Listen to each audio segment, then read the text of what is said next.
Colombo sir, आप यहाँ पर रघुलीला मॉल के चेयरमैन हो और सर आपने अभी 19 तारीख को जनवरी में आपने एक एफआईआर लॉन्च किया है। सर क्या पूरा मामला है? इसमें मामला ऐसा है कि हमने ये एफआईआर जो फाइल किया है वो एक क्या एलबी तिवारी के अगेंस्ट में है, जिनको 15-16 की जो कमेटी थी उन्होंने अपॉइंट किया था एज अ लीगल एडवाइज़र। हालांकि लीगल एडवाइज़र बिंदु तिवारी एंड एसोसिएट का था, मगर उनके बिहार पे वो हमारे यहाँ एडवोकेट का काम कर रहे थे और उनके पास ना तो कोई सर्टिफिकेट था, ना एडवोकेसी का कोई एग्ज़ाम दिया था, ना रजिस्ट्रेशन था, और फिर भी वो उसके एज अ एडवोकेट काम कर रहे थे और उसकी तनख्वाह वगैरह अपने नाम से या अपने भतीजे के नाम से ले रहे थे। सर ये आपको कब पता चला कि वो एडवोकेट नहीं है? जब ये हमारी कमेटी 18 में आई तभी हमने वो साल का ऑडिट भी किया था, तो ऑडिट में कुछ ऐसी क्वेरी निकली कि अपॉइंट कोई और है और पेमेंट कोई और डेटा दे रहा है, तो क्या मामला है। तो उसके बारे में फिर हमको मालूम पड़ा कि ये एडवोकेट ना होते हुए भी अपने हिसाब से तनख्वाह दे रहा था, और ये बात हमने हमारे एजीएम में डिस्कस की और एजीएम में हमको जनरल बॉडी ने बताया कि भाई अगर ऐसा है कि वो एडवोकेट नहीं है और एडवोकेट का पैसा लिया है और कुछ भी काम नहीं किया, हर एक केस उसने जो फाइल किया वो सब में वो हारा हुआ है, तो आप उसके अगेंस्ट में लीगल एक्शन लो। और फर्दर उसने क्या किया कि कन्वेंस का भी उसने पैसा लिया और उसमें काम नहीं किया था, जो करीब 42 लाख के करीब जाता है। सैलरी 42 लाख की है।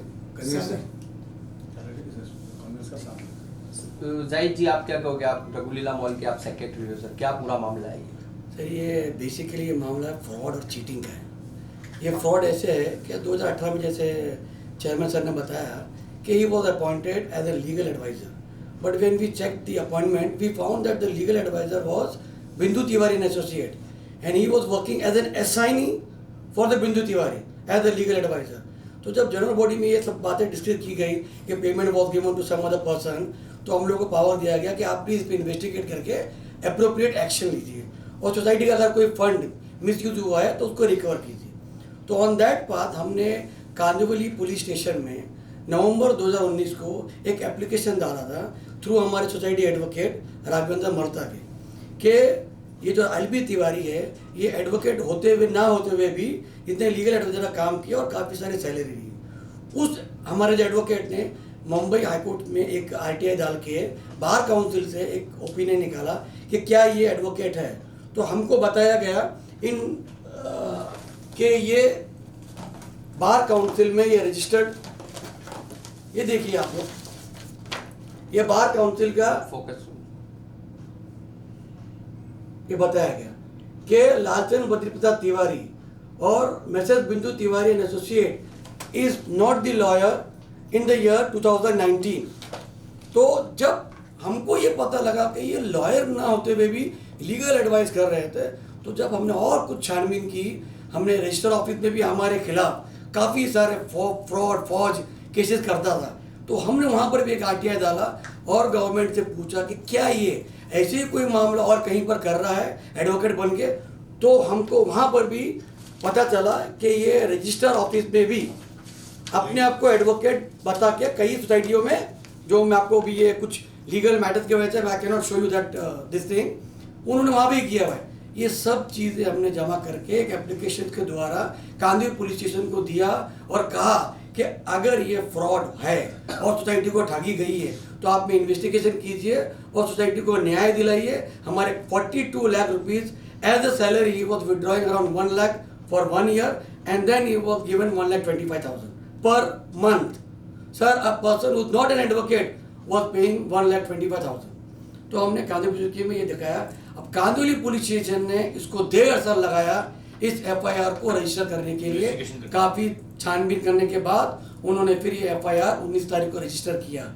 मेरा ये मकसद आज प्रेस कॉन्फ्रेंस करने का सिर्फ और सिर्फ एक ही है कि जो मुंबई पुलिस ने जो एक मामला दर्ज किया है, ये मेरा कहना ये है कि ये लोग एक सोसाइटी को नहीं फ्रॉड किए होंगे, हमारी सोसाइटी नहीं होगी, ऐसी कितनी सोसाइटी होगी जहाँ पर ये लीगल बन के फ्रॉड किया होगा, जिसका खुलासा मुंबई पुलिस को करना ज़रूरी है। और ये मेरी मांग है मुंबई पुलिस से कि इसके ऊपर जल्द से जल्द इन्वेस्टिगेट किए जाए, इसको सख्ती से पूछा जाए, ताकि ये सब कुछ बयान पेपर में आए और रिकॉर्ड में आए और हमको न्याय मिले, और काफ़ी जो सोसाइटी जो इस जालसाज में फंस सकती है वो बचे।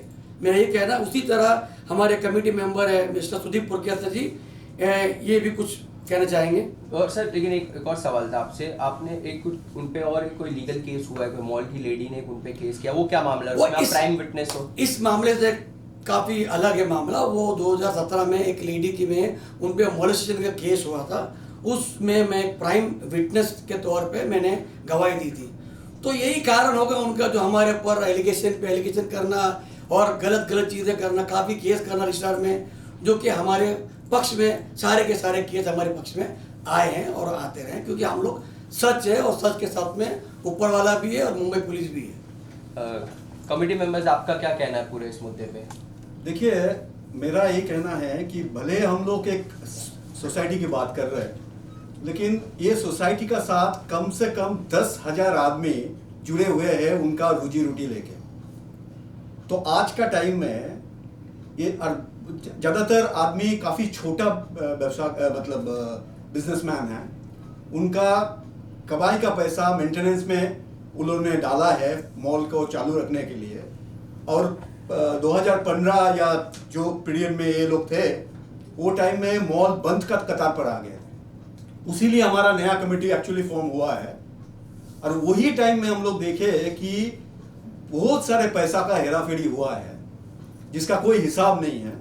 और उसीलिए ये मुद्दा आया है कि जब हम लोग एजीएम में गए और सबको बताया कि एक HUF होके भी कंसल्टेंसी कर रहे हैं, जब अजीब सा चीज ट्रांजैक्शन हो रहा है, कोई आदमी दूसरा आदमी का नाम से पैसा ले रहे हैं, तो ये चीज सिर्फ और सिर्फ ऑडिट पॉइंट नहीं था, सब लोग मेंबर का भी पॉइंट था कि कैसे ये सब हो सकता है।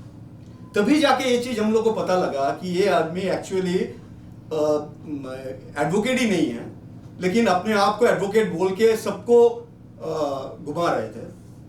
तो एक बात ऑब्वियस है, हमारा एजीएम ने भी हम लोग को ऑथराइज किया है कि इसका ऊपर कार्रवाई किया जाए, लेकिन अनफॉर्चुनेटली हम लोग काफ़ी दिन हो गया ये केस को प्रेजेंट ठीक से नहीं कर पाए, और हमको पता नहीं है पुलिस भी काफ़ी टाइम ले लिए इसको रजिस्टर करने के लिए। शायद कोरोना का लॉकडाउन भी एक इशू हो सकता है, लेकिन देखिए कम से कम एक ये तो होना ही चाहिए था। इसका ऐसा टाइप का जो ट्रांजैक्शन होते हैं उसका लिए तो एक प्रोटेस्ट होना बहुत जरूरी है, तो वही हम लोग किए हैं। अच्छा सर, अगर बात करें तो कमेटी आपकी जब बनी है, तब आपने कमेटी ने जो डिसीजन लिया होगा, तो इस मीटिंग में उसको बुलाया गया था, फेस किया गया था, किस तरह का मीटिंग हुआ था ये?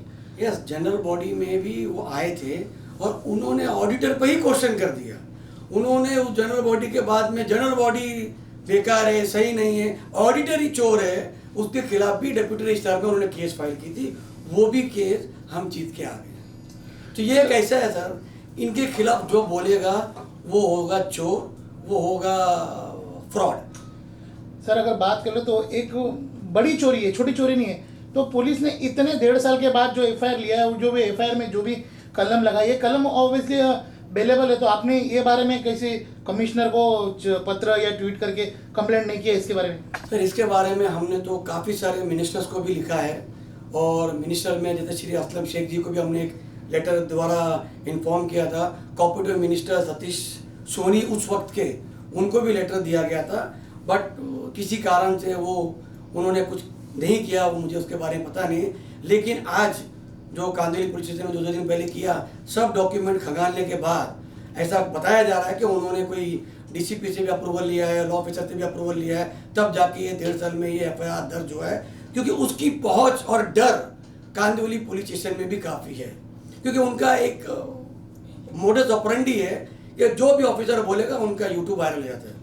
तो आप अगर चाहे तो सहायक एनजीओ के नाम पे अगर देखोगे, उनका यही काम है सर, और हम लोग का ये काम नहीं, हम व्यापारी है, हम लोग इधर मेरा धंधा लेके बैठे हैं, हमारी दुकान चला रहे हैं ताकि हमारी दुकान चले। सर आज ये हमारे प्रेस कॉन्फ्रेंस के माध्यम, चैनल के माध्यम से क्या संदेश देना चाहते हैं पूरे मुंबई वासियों को और मिनिस्टर लोगों को? सर मेरा एक ही संदेश है, स्पेशली मुंबई पुलिस को, जो आज उन्होंने इतना बेहतरीन जो न्याय दिला है, लेकिन ये आधा न्याय है सर, ये पूरा न्याय नहीं है। हमको उनको जल्द से जल्द अरेस्ट करके उनके ऊपर इन्वेस्टिगेट करके कड़ी तरीके से, और कोई सोसाइटी ना फंस सके उस पर कार्रवाई की जाए, ताकि ये जाके बाकी लोगों को फ़ायदा मिले, इसका नुकसान ना हो सर। तो मेरी यही रिक्वेस्ट है। इवन मैं चाहूँगा कि मिनिस्टर सर थे, जो कोऑपरेटिव मिनिस्टर है, मेरे ख्याल से बाबा साहेब पाटिल साहब मिनिस्टर है, ताकि अगर वो भी इनमें कुछ हमारी मदद कर सके ये फ्रॉड को जुदा करने में, तो हमारा बहुत आभारी हो गया हम उनके लिए। सर आपका क्या कहना है पुलिस से? जैसे हमारे सेक्रेटरी जी ने कहा कि आपने जैसे पूछा था उनको मॉरिशस का, उसमें विटनेस में मैं भी हूँ। मेरे पे भी 2018 में उन्होंने कुछ अटैक करवाया था पर्सनल मेरे बिजनेस पे, और उसमें भी मुझे काफ़ी सारा नुकसान भी पहुंचा था। पर मैं यही कहूँगा मुंबई पुलिस को भी कि ये जो बंदा है, ये एलबी तिवारी, ये बहुत यानी बहुत चालू टाइप का आदमी है। उसका काम ही है, मुझे लगता है ये टाइप का, कि लोगों को ठगना और लोगों को पहले एकदम अपने तरीके से चिल्ला के बोलना ऑफिसर लोगों के सामने, और बाद में उनको डराना, और बाद में इस तरह के जो फ्रॉड कर रहा है, तो उसकी ये जो बढ़ गई है हिम्मत, उस हिम्मत को कैसे भी करके पुलिस को उसको आड़े हाथ लेना चाहिए। और मेरा यही कहना है मेरे कमेटी मेंबरों की तरफ से और पूरे रघुलीला मॉल की तरफ से, कि इस पर कड़क से कड़क कार्रवाई की जाए। सर आप क्या कहेंगे? सर एक तो इसका सब, जैसे कि बाकी सबने बोला कि जो कर रहा है, बाकी ये कि जो लोग उसके अगेंस्ट में हमारे मॉल मेंबर्स से सपोर्ट में आते हैं, उन लोगों को वो यूट्यूब वगैरह की धमकी दे